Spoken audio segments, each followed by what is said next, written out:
today in Rich in Relationship. We're going to talk about the indications that you are overwhelmed, overburdened, or burning out in your relationship. The less that we're connecting with others personally and ourselves, the more disconnected we become from our own emotions, the more emptiness we experience. And when overwhelm continues for a period of time, we burn out. Welcome to another episode of Rich in Relationship. Are you overwhelmed in your relationship? Are you feeling a little overburdened, maybe a little burnt out?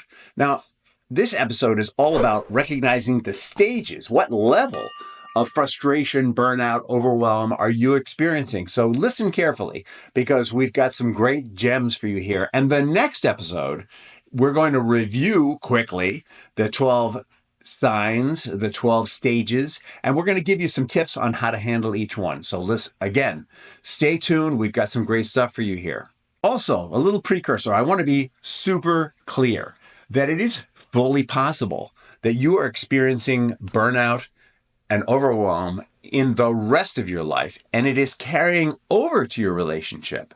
And so as you go through these stages, I want you to ask yourself, how much of this is about my relationship and how much of this is about the rest of my life? Because it's not unusual for us to take the problems in the rest of our life and transmute, transform, project them on our relationship. Or it might be that everything's upside down and that we need to address it all. So overwhelm comes from stress. All right. You need to get that. Life is stressful. Stress is good. Stress helps us grow. Stress helps us build resilience. But when our stress levels rise to a point where we feel that we just can't manage everything, we can't keep all the balls in the air, we start to get our sense of overwhelm, and when overwhelm continues for a period of time, we burn out. And so in a relationship, that might show up as no matter what I do, no matter what I say, it just doesn't seem to be working. I don't know what to do about this. I don't know how to handle it. I need out. Or your partner might be experiencing that, by the way. So it's important to be listening to this episode because maybe you're going to identify some things that your partner is experiencing, saying, and doing as well. Now, there are different levels or stages to this experience. Stage one is is excessive expectation, we're going to call it. Excessive expectation is that we have an idea of where the relationship should be, what should be going on, and reality just isn't matching up to it. This is typically when we have children or have had children for a while. We're in love phase where we were feeding intense amounts of time and energy into the relationship is over. Now we've got these children sucking it feels like the life out of us, because it's very hard to keep all the balls in the air when we're learning how to take care of children. And when children first come to the world, they're intensely needy and become more and more independent as time goes on. And so this is a stage where expectations and needs and reality often do not meet. It can show up as you're just not giving me enough attention. You're always focused on the kids, or you're always focused on work. Why aren't you helping me with the kids? Or it might show up as, hey, how come we don't have sex anymore? Or it might show up as, why are you always demanding sex from me? Can't you see I have my hands full? I'm absolutely overwhelmed and burnt out. So this is just when the expectation and the reality don't connect. And the next stage, what comes next from that is pushing. Either we're pushing ourselves or we're pushing them. Hey, why aren't you? Let's do something about it. It's not unusual, by the way, to start resenting them or resenting the children even when that comes up. Stage 3 is a little more insidious. We are frustrated in our situation. We're overwhelmed. We're trying to work, take care of the kids, take care of things, or we're trying to take care of the household, take care of the kids, or all of the above. And we start cutting out little aspects of personal care. Some of you may not have personal care in your life on the level that you need to. Personal care is spiritual, mental, physical, I'm going to add, actually, in mental, I would split that off to emotional and intellectual. And we need to be developing all these aspects of our life. And we could do a whole episode just on what that is. And maybe we will. I think we might do a deep dive into personal care and how it impacts relationships. But for now, we're going to stick with the 12 stages. When we start to cut the ways that we support, care for, nurture ourselves out, we stop eating the right foods, or we start eating more of the wrong foods, or we stop walking as much, or maybe we're runners and we stop running so much, or maybe we let our gym membership lapse, or whatever it may be. Or maybe we had a meditation practice or a prayer practice and we shorten it and shorten it and shorten it, and then we cut it out. This is all personal neglect that comes out of that's growing sense of overwhelm and burnout. And that leads us to step 4. Right? When we stop finding ways to care for ourselves, the organism itself rebels, right? The organism it sees that its needs aren't being met, and it finds expression as displacement of conflict. We start rationalizing away the real issues in our relationship. We tell ourselves that, you know what, this is short term. We start, our organism is making a demand, and we're saying to the organism, our mind, our body, we're saying, you know what, it's, put on a little weight, but that's all right. I'll have the opportunity to set it right. I feel I'm not sleeping like I need to, but I'm going to sleep in the future. It'll be okay. Everybody does this. That's the American way to sacrifice now so that we can have more later. And that's what I'm going to do. That's sort of displacement of conflict. And that leads us to stage 5. All right. Stage 5 is we start distancing ourselves socially from, not completely cutting off, but we distance ourselves. We pull back from our family. Why? Maybe our mom is saying, oh, you've put on weight. Or our sister's saying, you look so tired. And we don't want to hear it. So we see them a little less. And when we do see them, they call it out. And we meet them with stage 4, which is, hey, you know what? This is short term. We'll get over it. Some of them might even support us in it. We might seek people who support us in displacing the conflict. The conflict is inner, by the way. It isn't with our partner. It's an inner conflict. My needs are not being met. My needs are not being met with my partner. My needs are not being met personally. But this is temporary. We'll work it out. One day the kids will be in college. It'll be okay. That leads us to step 6. All right.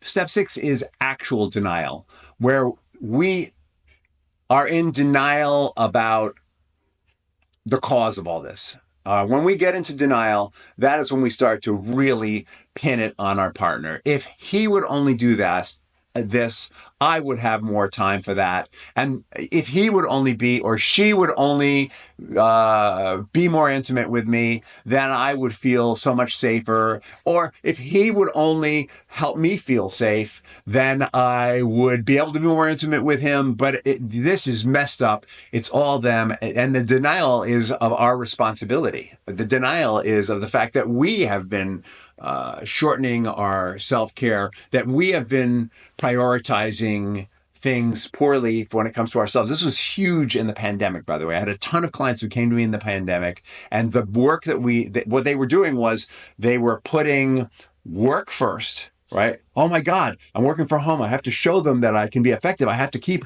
creating money, because a lot of people didn't have experience working from home. They were a little freaked out about it. Then they were putting the children second. Oh my God, I need to take care of these children. Then they were putting their partner third, and then they were putting themselves last. And we had to flip that on its head. Once they realized that they took care of themselves first, got their exercise, did their self-care ritual, and then put their partner second, they realized they and their partner could better manage the children, and there'd be more time, and they'd work more efficiently when they were taking care of themselves. But we had to do a lot of work to get them past that level of overwhelm, right? A lot of them were in the stage 6 and 7. And 7 is withdrawal. We withdraw from the relationship. We withdraw from our social circles.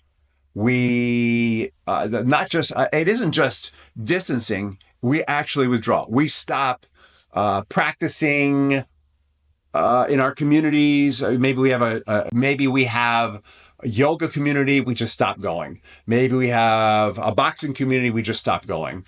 Maybe we have a church, we just attend virtually sometimes just to check the box. Family, forget about it. Maybe we see them on the holidays only and we dread it. All right. That is withdrawal. If you're in this phase, you're in deep. Now, up to these 7 levels, there's a lot you can do about it. As we move into the next levels, it becomes more and more, you need more and more the help of a third party. Stage 8 is odd behaviors, right? You're disconnected from your social circles, and a lot of our regulation of behavior is in relationship to other people. So also, we're not taking care of ourselves. We're not doing what we need to do for ourselves. Our relationship at this point is pretty much completely broken down. We are living parallel lives. That is what complete withdrawal is about. And we become irritable, frustrated. We have a short fuse. We're easily triggered. We act strongly to small issues. Any disagreement can turn into the fight as we call it here in Rich in Relationship. And so you're either avoiding each other completely because you're super sensitive, or you're fighting a good deal of the time because you're super sensitive. And that leads to stage 9, which is depersonalization. Now we're getting into some really, in terms of mental health, we're getting into some really murky waters. When we get into depersonalization, we are now detached from our own emotions. We are no longer allowing ourselves to experience the vulnerable emotions, fear, sadness, hurt, or even anger. And so we can no longer experience real happiness and joy. Our emotional range is very limited. We're very disconnected. And we start to treat everyone and everything like they are objects for meeting our needs. It no longer becomes, I want intimacy. It's just, look, let's just do it. All right? Because we both need to release some energy. We'll use each other. And not unusual in a marriage for there to be a period of that where there's no sex, or when there is sex, it's very mechanical. Then we go to stage 10. The less that we're connecting with others personally and ourselves personally, the more disconnected we become from our own emotions, the more emptiness we experience, inner emptiness. It's like life is meaningless. It becomes senseless. We start seeking stimulation through risky behaviors or maybe even substances. Studies show, for example, that spending a lot of time on social media can trigger dopamine. And so it's not unusual for people to lean into social media, or watching pornography triggers dopamine. Or if this just isn't enough, you might actually start drinking a lot, using drugs. Smoking cigarettes might be part of that. And inner emptiness leads to depression. Depression is an ongoing sense of numbness, emptiness, depersonalization. It's characterized often and mistaken often for sadness, by the way. Lingering sadness or grieving is not the same as depression. So if you've lost someone and you think you're depressed, you're not. You're just grieving. That's natural. And you can grieve for a year, by the way. But how you handle grieving is another story, and maybe we need to do a whole episode on that. And the stage 12 is you are totally burnt out. All right, you are totally burnt out. Each of these stages shows levels of burnout and overwhelm. You are done. And the final stage, you are like, when you hit stage 12, the relationship is done. It's cooked. That's when people get divorced very often. Or alternatively, they get that the relationship as it was not working, and they release a lot of the things that drove the burnout, and they start fresh, building a new relationship with the same person, which is, by the way, very viable and possible to do. But it requires letting go of a lot of emotional baggage and limiting beliefs. So in the short term, I'm sure that you've identified with some level. And in the short term, what you can do about it is restore whatever level you feel like you're at. You can start to restore what's missing. But I think the starting point, here's what my greatest advice would be between now and the next episode. All right. In the next episode, I'm going to give you a detailed blueprint for treating each of these stages. Between now and the next episode, I would suggest that you take an inventory of all your expectations about your relationship that are not being met. And so here's how it's going to go. You're going to write down the name of the person. You're going to write down the expectation you have about the situation. And you're going to write down the feelings that it's bringing up for you. That's it. We're not going to fix anything. We're just going to take an inventory. I just want you to inventory the state, the level of unmet expectations. Since the starting point for this is the disparity between what we expect and what we're receiving. And it builds on that. Let's start with that. Whatever level you're at, even if you're close to 12, just take a few minutes every morning and review the day before, or take a few minutes every evening and review the day before, whatever works for you, evening or morning. If you have kids, morning might be better. You might be able to get up before they do. Or evening might be better because you might be actually putting them down early enough and not so exhausted that you don't have the time to do this. And just write out the name of your partner, the expectation that you have of them that's not being met.